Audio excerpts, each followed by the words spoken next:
Hello, and welcome back to the Jefferson Enterprise Preoperative Education Series for Bariatric Surgery. This presentation is the second in the series and will detail what you can expect on the day of your bariatric surgery at Jefferson. You will be notified of what time to arrive for your surgery the day before. Someone from the hospital will call you and give you instructions. If your surgery is on Monday, you will receive the phone call on Friday. Arrival time is generally 2 hours before surgery time. Be sure to have your ride arranged and confirmed. If you are late, you do run the risk of having to reschedule your surgery.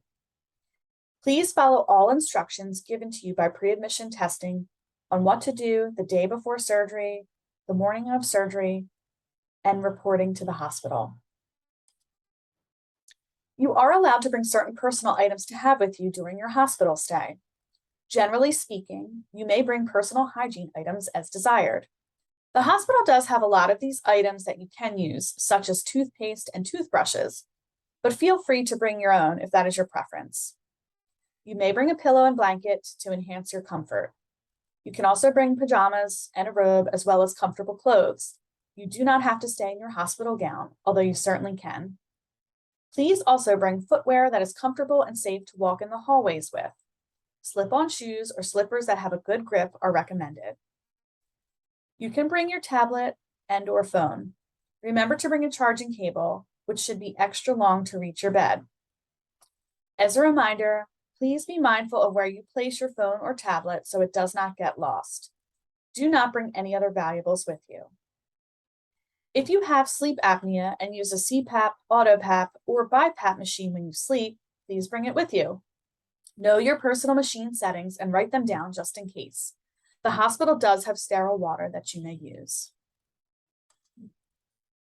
The visitors policy, which includes the number of visitors allowed at a time, as well as visiting hours, may change frequently due to the time of year, such as during flu season, the status of the COVID-19 pandemic, and various other reasons. Please be aware of this and be sure to ask about the current policy when the hospital calls you to give you instructions on reporting for your surgery. Regardless of what the visitor's policy is during your admission, your bariatric surgery team will be in communication with your family members to provide information and updates. Once you arrive at the hospital, you will be taken to a room where you will change into a hospital gown, have your vital signs checked, and have an IV placed. To prevent infection, you will have your skin wiped with chlorhexidine wipes, and you will receive a dose of IV antibiotics. You will also receive a blood thinner injection in your belly to help prevent blood clots. You will complete and sign any required paperwork, be interviewed by the anesthesiologist, and see your surgeon. If you have a history of nausea and vomiting after any procedure or surgery, please be sure to remind the anesthesiologist during your interview. This is important so that you receive the right preventative medicines. Once everything is ready, you will be taken to the operating room and your surgery will begin. When you are in the operating room, the anesthesia team will administer medications to make you fall asleep and not feel any pain. They will put a breathing tube in, which helps you to breathe during surgery. This tube goes down your throat and into your lungs and is removed once the surgery is over and you are starting to wake up. Surgery times vary, and every case is different, but generally speaking, if you are undergoing a sleep gastrectomy, your surgery will be approximately 1 to 1.5 hours. If a SADE is being performed, surgery will be approximately 1.5 to 2 hours.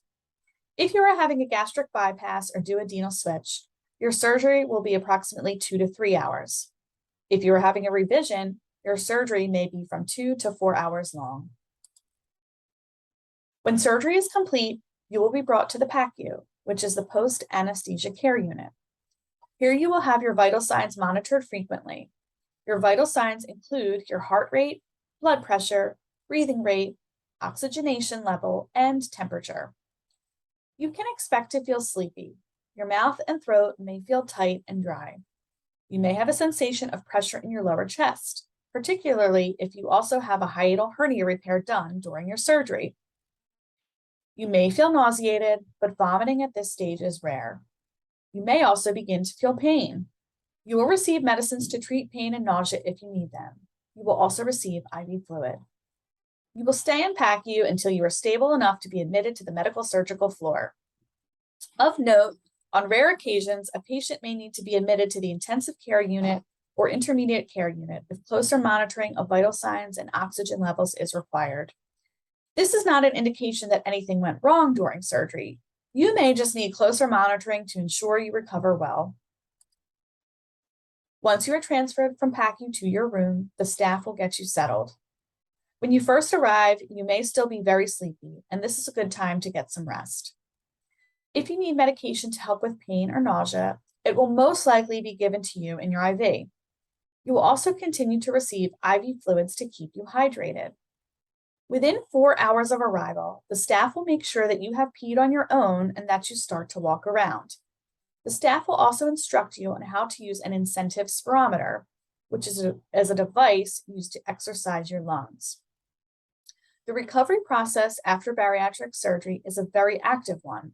You will be expected to walk and do breathing exercises the same day as your surgery. You will also be expected to start sipping fluids very frequently in order to meet your hydration goals. Please be prepared for this. It may be tough to push yourself to do these things, but it's so important for your recovery and will only help you in the long run. Generally speaking, we expect most patients to be able to go home the day after surgery, also called post-op day 1. In fact, your discharge will likely take place mid-morning to mid-afternoon. So please be sure that you have your ride prepared to pick you up by noon the day after surgery. As previously stated, you will need to be an active participant in the recovery process so that you can meet all the requirements for discharge.